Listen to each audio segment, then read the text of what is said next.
শুক্রবার কলকাতা হাইকোর্টের সিঙ্গেল বেঞ্চের বিচারপতি অমৃতা সিনহা আরজি কর কাণ্ডের প্রতিবাদে আগামী ৩ সেপ্টেম্বর রবীন্দ্র সদন থেকে হাজরা মোড় পর্যন্ত বুদ্ধিজীবীদের মিছিলে অনুমতি দিলেন।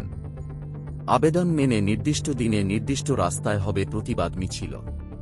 কলকাতা পুলিশ মিছিলের সময়টা আলোচনা করবে মিছিলকারীদের সঙ্গে। পুলিশকে দেখতে হবে ট্রাফিক ও নিরাপত্তা। সময়সীমা তত্ত্বাবধান করবে পুলিশ, নির্দেশ কলকাতা হাইকোর্টের বিচারপতি অমৃতা সিনহার। আবেদনকারী আইনজীবী সিঙ্গেল বেঞ্চে জানান, আরজি কর কাণ্ডের জন্য প্রতিবাদে পথে নামতে চায় বুদ্ধিজীবী মহল ও সাধারণ মানুষ। শান্তিপূর্ণ মিছিল করতে চায় তারা। সাংস্কৃতিক কাজের সঙ্গে যুক্ত মানুষরা এই মিছিলে থাকবে। এর আগে একাধিক এই কেন্দ্রিক মিছিলের অনুমোদন চাইতে অনেককেই আদালতের দ্বারস্থ হতে হচ্ছে।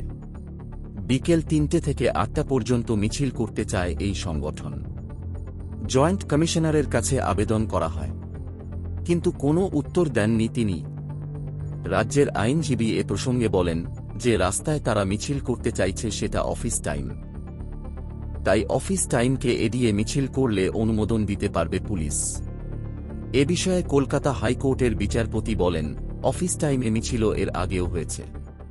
পুলিশের তত্ত্বাবধানে শান্তিপূর্ণ মিছিলে কোনো অসুবিধে নেই।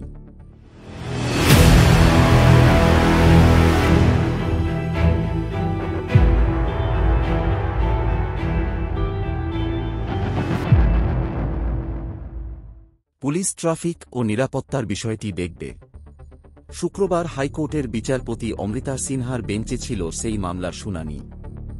আগামী ৩ সেপ্টেম্বর মিছিল করতে চেয়ে আবেদন জানিয়েছিলেন বুদ্ধিজীবীরা। রবীন্দ্রসদন থেকে হাজরা মোড় পর্যন্ত মিছিল করতে চান তাঁরা। কালচারাল অ্যান্ড লিটারারি বেঙ্গলের তরফে হওয়ার কথা এই মিছিল।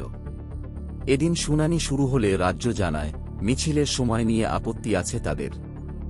আয়োজক সংগঠনের তরফে আইনজীবী বলেন, শান্তিপূর্ণ মিছিল করতে পুলিশ বাধা দিচ্ছে। ৩ সেপ্টেম্বর রবীন্দ্র সদন থেকে হাজরা মোড়ে ১,০০০ জনের মিছিলের অনুমতি চাওয়া হয়েছে।